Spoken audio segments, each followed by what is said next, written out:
Alrighty, welcome back, guys. To another episode. Another episode. How are we feeling? Hungry. Hangry. Starved. We need to eat. You know when you get to that point of like hungry where your brain just turns Shuts to mush, down. nothing's functioning properly. We're at that point, Yeah. but we're gonna persist. But exciting times ahead because today we are actually interviewing Maddie Burton, who is a micro-influencer and a business owner of Your Bliss. Yeah, so Your Bliss is a very, very cool brand. It is a clean ingredient vegan fragrance brand.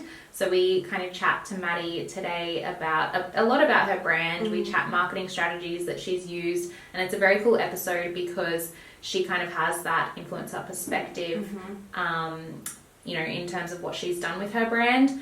So yeah, I think you guys are going to really like this. Yeah, it's going to be a very insightful episode. Should we just jump straight into it? Let's go. We are very, very excited for this episode because, I mean, I mentioned this to you quickly before we started recording, but you are the first person that we're having on the podcast that we get to kind of chat about influencer and like a brand's perspective in the industry. So I think people are going to really enjoy this episode. So to kick it off, tell us a bit about yourself. Who are you? Where do you live? What's your story? So I'm Maddie. I'm 28 and I live in Brisbane. I grew up in a really small, very, very small country town. And I kind of went from always thinking I was going to be a professional dancer as my career, and now I run a vegan perfume brand, and I was a personal trainer somewhere in between. So I've done lots of different things. I love working for myself. And I still love to have like fitness be a part of my day to day, but the whole Your Bliss perfume is like my absolute passion, and I love what I do every day. Amazing. So how did you kind of get started? Did you, because obviously you've got your Maddie Burton fitness page on Instagram. Would you call yourself like an influencer content creator with that platform? Kind of, I guess, but it was like, I don't know. I think the influencer term, I always think of like, you know, someone who has a huge amount of following, but I guess I do kind of do, you know, the content creation side for myself. And I fell into that in the most bizarre way, I guess, as I guess a way of documenting my fitness journey specifically. And it's kind of turned into, yeah, I guess doing like influencer things.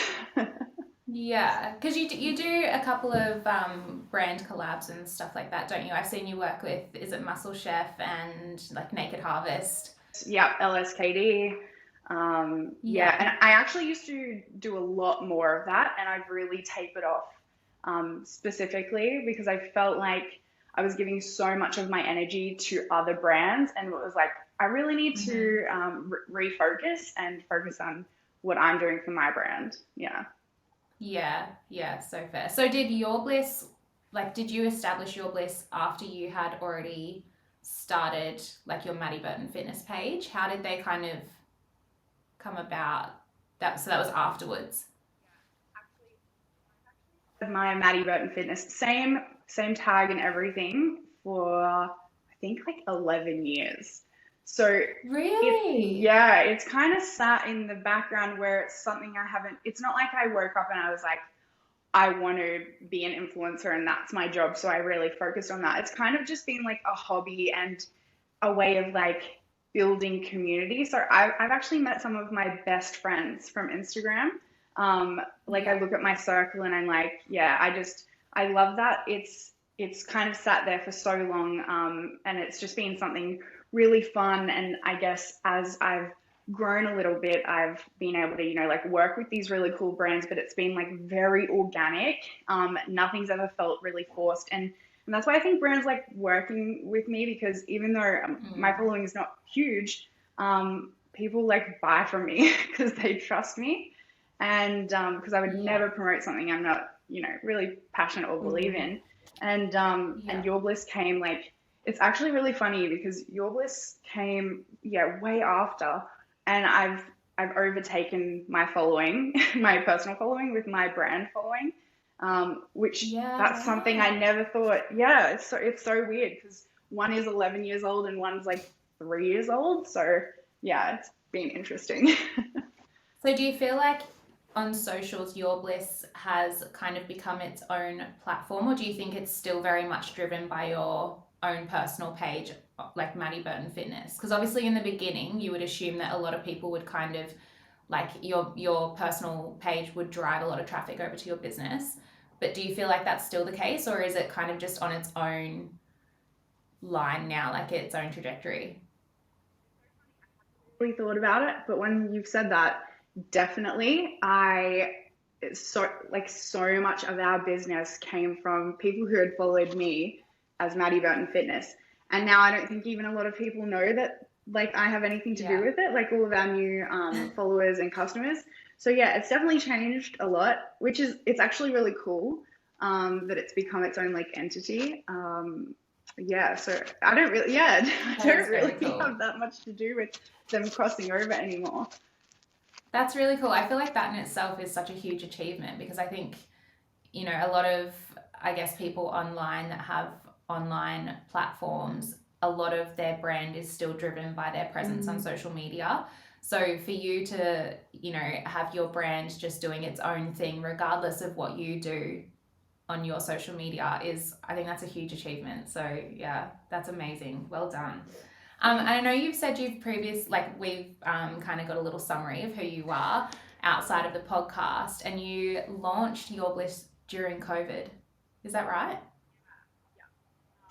It was actually the week COVID hit, and obviously like there was work in the lead up to COVID. So I think it was probably the 12 months before COVID hit was all the like behind the scenes stuff and the preparing to launch. And it was just unfortunate that that's how it all worked out. And I think Yeah. specifically hard for perfume because number one, it's hard enough to sell perfume online to people because they can't smell it. Yeah. Who wants to buy perfume when they've just been told they're in lockdown and can't go outside? So So true. yeah, it was like, and also like business wasn't my background at all. So it was the biggest learning curve experience of my life. And yeah, it's just been a roller coaster. So do you think you kind of struggled launching it through COVID, or like did it just hit the ground running sort of thing? It was tough. It was like, and I think Yeah. because I had this small following, and people had kind of knew what was coming. I think I put really, really high expectations on myself. Um, and I just, yeah, I thought if you made a really good product and you put it out in the world, people would find it and you would sell, it would sell out or whatever. And that's just not how it goes for most businesses. And that was a real like shock. So yeah, there was a lot of learnings in that specifically that first year, was the toughest for me. So do you think it took about a year to get it going, sort of thing? Because I think, because the business is about 3 years old and I have been full time in it for 2 years. And I think some people's misconception is that I went full time in it because I was making so much money. So I had to Yeah. quit my job. And that's not the case. It was more of a like, hey, I have this thing that I really believe in. If I want it to do well, I need to give it everything and just see what Go all happens. in. Yeah. And I genuinely believe it's that moment when I made that decision that everything, started snowballing. And obviously it's not just I didn't just quit and I was like sold all my stock. Because I remember the first day I had working full time, I sat at my desk and I was like, well, what do I do? I didn't know how to structure a day or what my to-dos would be. Like, it was so overwhelming. And I think not many people talk about that in business where they just think, they go full time and it's like, wow, I'm so busy, like I don't even have to think about it. But it was very much, I cried most days being like, what am Yeah. what am I doing? Yeah. I feel like a lot of people are going to be able to relate to what you've just said. Like, Kayla and I have this conversation constantly. Business is such a bizarre thing because I think from an outsider's perspective, it's so surface level what people see of business, and they really don't know what goes on behind the scenes and the risks that need to be taken to get to where you are in business today. Like, you know, no one just starts off selling out products and, you know, making millions of dollars. There's a lot of work that goes in behind the scenes. And I mean, Kayla and I have spoken a number of times about risks in business and how they are so scary. And like listening to you say, you know, you had to kind of make that decision to go all in with your business, and it didn't mean that you were necessarily, you know, financially stable, and it wasn't making you enough money really at that point in time, but you knew to grow, you had to do it. And that's what a lot of people have to do. And it's so scary, like really, really scary. So what did you do? Like how that transition from quitting your full-time job, what kind of strategies did you implement then to start, you know, marketing your business and getting you to where you are now? Was number one. And I felt like I was getting in this like really not very good place with my mental state, because I was, you know, I quit my job and then I started to compare myself to other businesses and where they were at. And that was just like a downward spiral for me, because I was like, questioned a lot what I was doing. But the thing that really helped me is I listened to every podcast, read every book. I joined Facebook groups, even like there's a lot of small business kind of courses that you can do where, you know, they kind of teach you like the basics, and those things really, really helped me, because I just felt like there was no clear path of the things that I was supposed to do to get me to the result that I wanted. So I just took it in steps and was like, because I guess if you look at like a business, you know, big businesses have people who have all these different departments and they're good at different things, whereas like as a small business owner, you have to do everything. So there's there's no end of like the things you could be doing, and that can be really overwhelming. So I would be like, okay, well, let's just focus on marketing, or like, let's just focus on the website or whatever it was. And I think when you dive into a specific part of the business and then you do trial and error and see what's working, and when you get that win, it's such a motivating factor. And then you want to do more. And so I feel like, that second year in business was all about trying to figure out what was working, what wasn't. And like finding things that were working is what helped me scale. And but lots of like, I had so many F-ups, like so many things that went wrong, so many things that I was like, oh, I never thought I would go in that direction, but I'm going to just do that now because that's working for me. So it was literally a day at a time thing. Yeah. So what does a win look like for you? When you had that win and you knew that, you know, something was working really well, what was it? When I started, I was like, I'm never gonna be in stores. Like I thought I never want to have stockists or wholesale, because I knew that if you sold straight to consumer, you would get more money. So it was like, well, I'm never gonna, you know. And then I realized, like, especially with perfume, people want to smell it in person. So going into stores, I had to be like, okay, that's something that I want to do.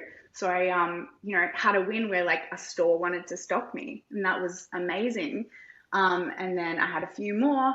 And then a massive win for us was the Whole Life pharmacy chain across Australia, which is like a really nice pharmacy. Like, I don't even know if you can really call it that. But we got a contract. We got a contract with them in like our second year. So that was like, you know, they bought so much stock off us that it was like more than what we had sold in our entire first year in business. Wow. So were massive wins that I just never saw coming, because I had closed my brain off to like, that could be, you know, our product could be in stores. Yeah. Why do you think you closed your brain off to thinking like your product wouldn't go into stores?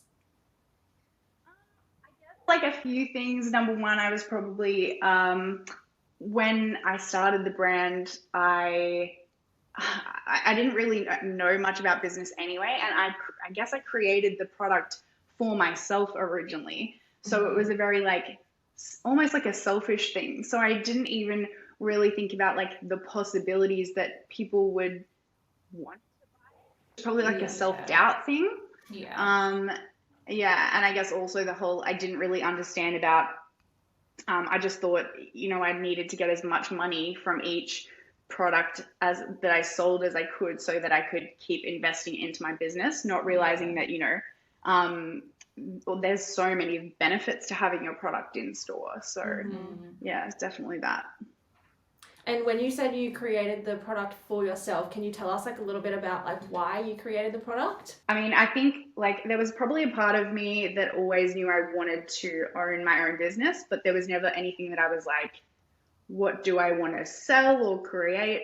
So I always kept my mind open. And then when I was diagnosed with endometriosis, probably 5 years ago, I was talking to my surgeon and he was like, there's no cure for endo, but you can take, action into the things that you put in and on your body for products to switch over. I found perfume was the hardest thing to swap because it's the only beauty product that's on the market where you legally don't have to put the ingredients on the box.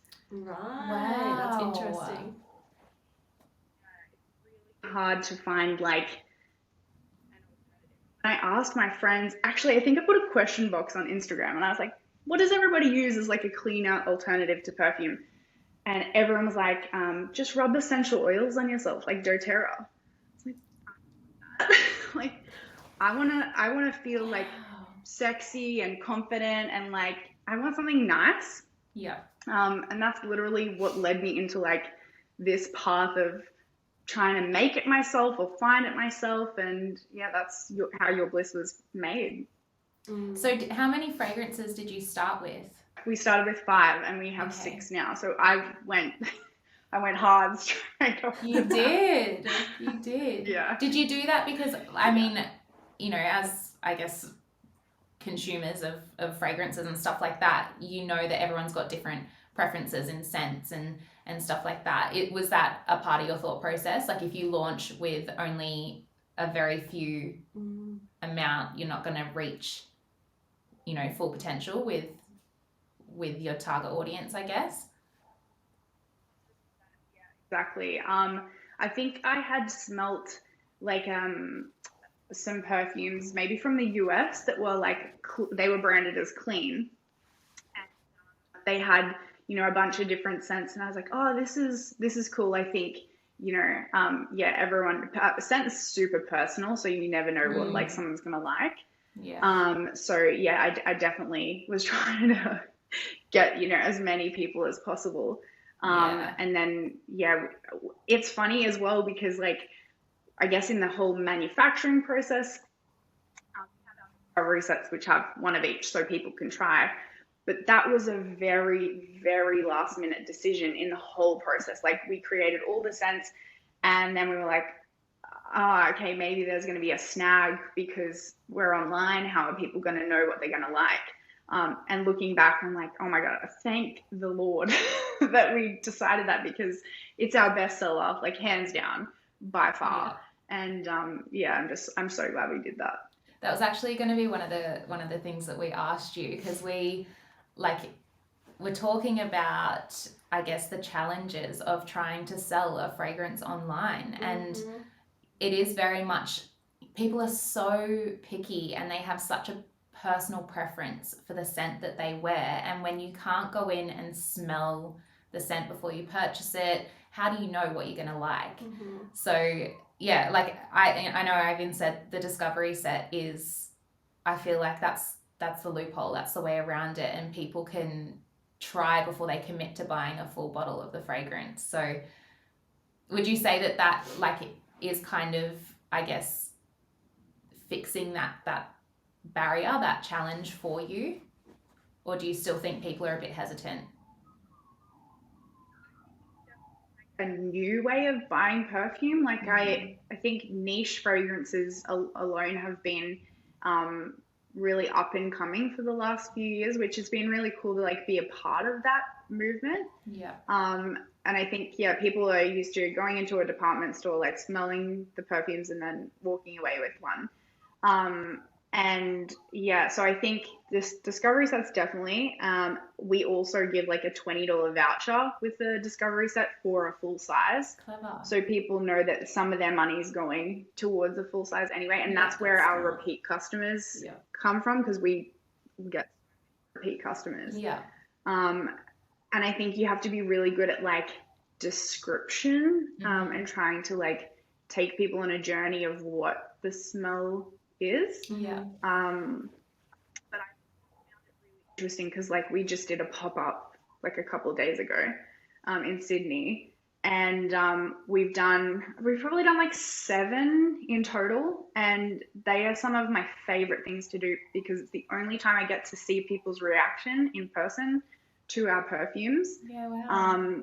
And so that it's really cool getting to like talk to people about what their initial reaction is of the scent, or like, you know, how different it smells on your skin compared to like when you first spray it. And it really, it gives me like so much faith in what I'm doing in those moments, because when I'm at home, at my desk, I kind of forget about the bigger picture. It's very like isolating. So yeah, when I do things like that, I'm like, oh, okay, our perfumes are great because I get to see people's, you know, thoughts about it in real time, and that's really cool. Do you find as well, like obviously you touched on the story behind how like Your Bliss started with your endometriosis diagnosis. Is that, you know, an avenue that you go down in terms of marketing the fragrances to people in the clean beauty and the ingredients that are involved? And so then when you're, you know, at the pop-up and people are discovering that that's what your brand and your fragrances are about, seeing the reaction from them, you know, because I feel like that's what kind of makes you stand out, makes your brand stand out from other fragrance companies out there. Do you find that quite rewarding, seeing the response of people even learning and discovering that these things are in perfumes, and they don't even probably realize half the time what they're putting on their skin is so important? Because different markets have different customers. So I find each one is very different experience. And so like, for example, this one that we did, it's almost like people smell the fragrances and they're so obsessed with them. And then when you explain to them the backstory or like what the ingredients are, it's like an added bonus to them. So it's nice for me to know that even if I didn't have that story attached to it, people still love them. Yeah. But it's this added extra bonus, and the more that you talk to them, they realize there's so much more behind the products than just a perfume. And it's not even just the clean ingredients. It's like the fact that they're vegan, because most people assume that perfumes are vegan, which majority of them aren't, or the fact that a lot of fragrances are still tested on animals. A lot of people don't know that. But yeah, and I think it's, if you smell our fragrance compared to a commercial fragrance, you instantly can tell that one has ingredients. And that's something like I didn't even realize until like when we were, you know, doing the preparation for launch. I'd used the perfumes for like a year in the lead up, and got rid of all my other perfumes. And then I smelt a commercial fragrance and I instantly got a headache. I instantly was like, this is gross. Like it's because I was you get so used to that, that you don't even realize. And yeah, people go, oh my God, your perfumes are so fresh, and like vibrant. And I'm like, it's literally because of the quality of the ingredients, like, and all the nasty stuff that you're not putting in. So yeah, I think there's so many positives to our fragrances that I'm really, really proud of. And I always want to do better as well. So we're always looking to improve it even more. which is, something I'm passionate about. I want to talk about online marketing. What would you find is your best online marketing strategy? Because obviously I know you work with influencers, you've worked with Erin before. Do you find influencer marketing a good strategy? We spent no money on marketing for the first 12 months. And then we did this, which was terrible. And I don't really talk about it very often because I was an influencer. So I thought this is a sure thing. So we didn't really have any money. So we sent 40 influencers over Australia our products. And I think we got 2 sales from 40 influencers. Wow. Do you think that it's because it's a perfume and it is hard to sell online? I think also I look at back then we were pretty new in business, so it's not like people had seen us multiple times and be like, oh, that brand, I want to buy it. I also think, I don't know if you know, but our original packaging and the look it was very pink and very young looking, so we moved away from that. So I think it was a combination of things. So I really took a break from influencer marketing, and Erin's kind of one of the first influencers we've used since that not so great experience. And we've had a really great response from Erin's followers and from like the influencers we've used, I guess, using Erin. My faith in influencer marketing. So that's definitely like, and I think obviously we use other forms of marketing as well. So I think you can't just use influencers. I think there's influencer marketing complements other things. But probably the best thing that works for us is Facebook ads. Yeah, right. It's been a really interesting experience because a while ago we hired a Facebook ads agency and we had never used Facebook ads before. And the first month we used them, our sales were crazy amazing. Really? Like I went, we've hit the jackpot. This is the future. And so we said to the ad agency, we're like, so if we double the amount of money we've put in this month, will that be, double our return? And they're like, yep. And so we put all this money in and we actually made less than we did that first month with half the spend. Okay. That was kind of a flop. It was really tough because I felt like we definitely went on too long with this ad agency being like just not getting results. I think we were like a little fish compared to the other brands that they had, and we just weren't as important. So I made the call to stop it myself, and that's been the best thing we've ever did for our business was to do it so myself. Have you gained that traction again with the results since doing it yourself? Yeah, okay. Interesting. That is so interesting. So you tried influencer marketing in the beginning. You said you did a send out to about 40 different influencers. Was that purely kind of like a PR send out in the hopes that they would receive the product and post about it on their socials? It was agency. And it was like, it was more like they knew a brief. They all agreed to post because of, they picked the specific products. So I was like, I think the agency was even a bit like, wow, this is not good. Actually to the point where they paid one of their influencers to post about us. And we still didn't get a return. Wow. So did they select the influencers or did you pick them out? Like hand pick them yourself? A massive database, and they kind of went to everyone and said who would be interested in gifting. And this was a few years ago, too. And I think they got the 40 who were like, yes, we agree to do it for gifting. So it was kind of like take what you can get kind of thing. But even looking back, I'm I still feel like the age demographic and the influencers, like a lot of them I felt like were a good representation of the brand. So that's what really confused me. So obviously you haven't gone back down that path, and instead, would you say when you choose to work with influencers now, you are very selective? Because I know when I worked with Your Bliss, we worked directly with you. It didn't come through an agency. So you're hand selecting those influencers yourself now, and do you feel like that's making a difference? How do you select influencers? Like, what's that kind of process for you now from what you've learned previously? Hand select them now. And we also started like an ambassador program, like an affiliate program, which, because I have done affiliates for other brands and I watch how much money I can make other brands. So I'm like, let's, try this out. So we do like a combination of both. And I am really picky with who I choose now because I have watched it not work so many times.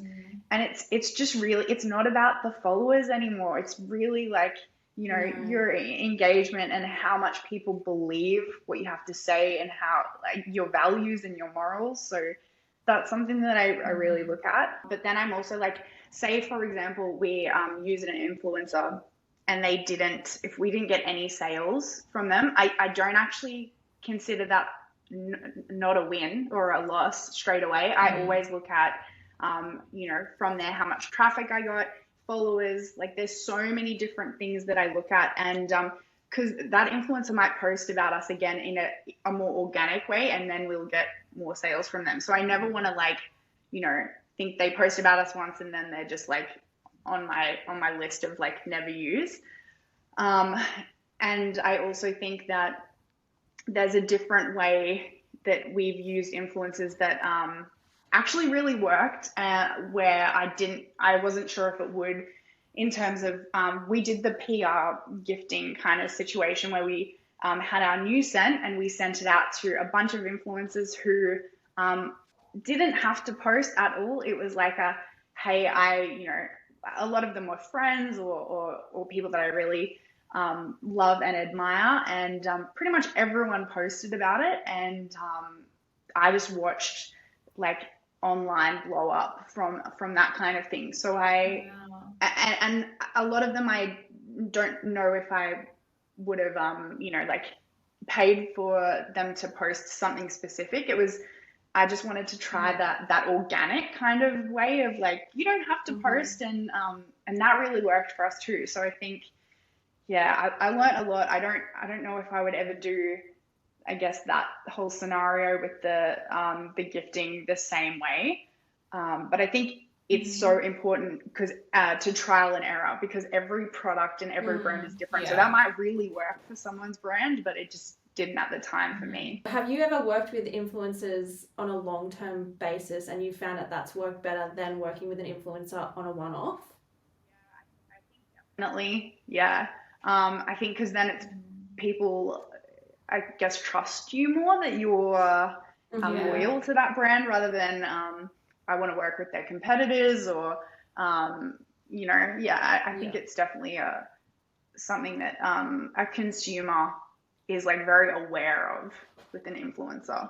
When you said before, Maddie, that a lot of your customers are return customers, obviously, like, that's fantastic. That's a huge thing in any business, to have people coming back and repurchasing your product. That means you've got a really great product. So, like, huge thing. But obviously you still want to be able to get your name out there for new people. Like you and I guess when you mentioned before that working with an influencer, like, regardless of whether sales come through for that or not, you still consider it a little bit of a win, or just even getting your name out there to so many more people and their audience. Would you say that that is one of your strategies, just getting the brand known, or do you have other ways that you try and market yourself to just get your name out there and drive that traffic? I guess a lot of different things, like PR was something that we went down as well, because I feel like brand recognition at this point in business for me is really important. So that's why sometimes the ROI, the return, isn't as important, which that was the flaw when I started. I thought that was everything, but like that, because I don't know the exact. I think it's like a customer needs to see something 7 times before they purchase it. So I'm well aware that it's Unlikely that someone sees my perfume brand for the first time and they want to trust me instantly and they want to buy my product. So yeah, you just have to keep an open mind and be like, you have to try to work so many different angles for people to be like, oh, that brand, let me buy from them now. Yeah, so true. But I still I want to work on that part of my business now.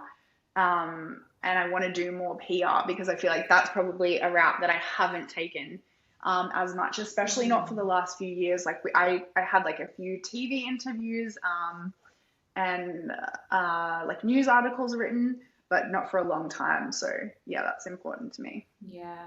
So do you feel like, obviously you have your presence on social media as Maddie Burton Fitness, you work with brands yourself on there. So I guess, you know, I would call you a content creator / influencer.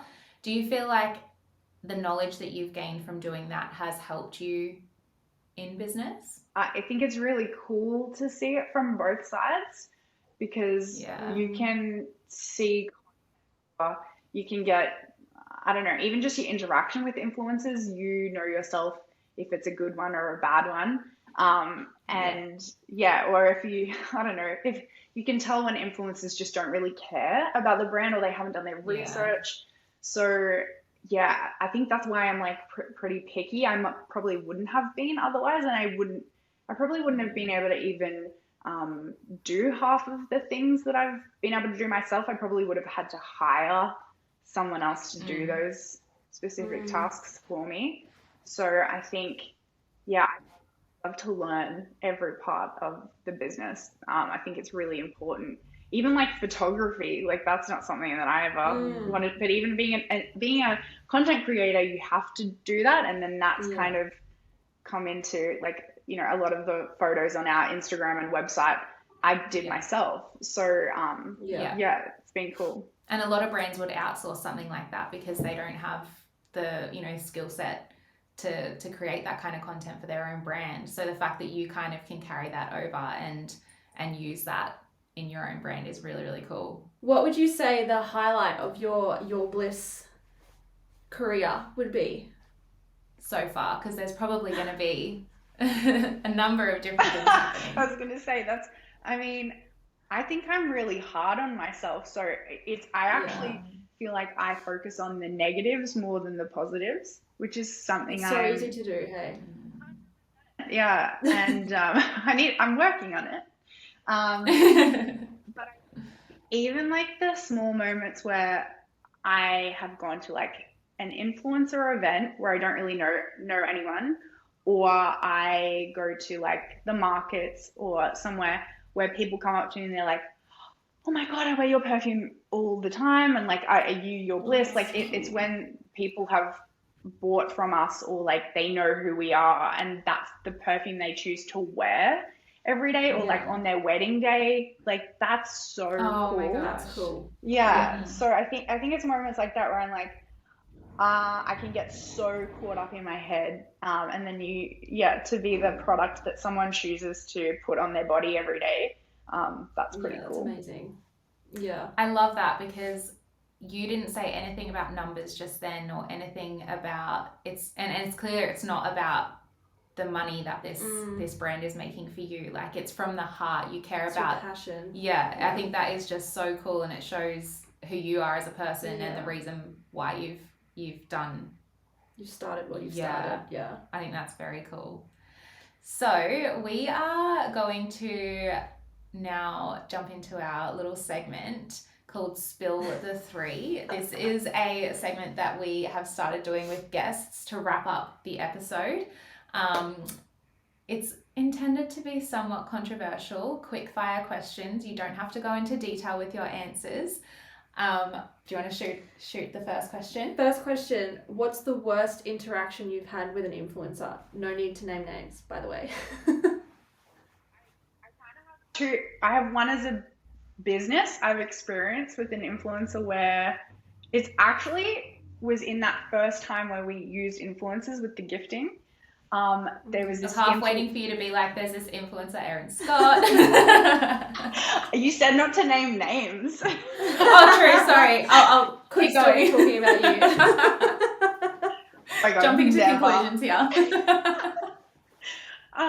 Yeah, when we did the gifting, where, I was so new in business, and then we'd sent all this stuff, and these two influencers completely ghosted us, where they just took my products and never replied to messages, emails. Like, it was so, I couldn't believe not one, but two influencers would do that, who like have very big profiles. And this is like, Yeah, wow. what's the point in that? So that was like horrible, and I would never use that influencer again, or like never, so that's probably the one that comes to mind. Yeah, that's so fair. So fair. What are some red flags that deter you from working with an influencer? If they don't follow me, or they've never liked a photo or anything like that, massive red flag. And it happens all the time.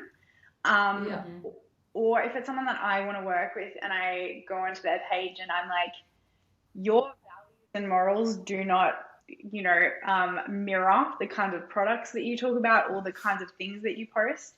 Yeah, massive red flag. It's a no from Something's me. just not quite adding up there.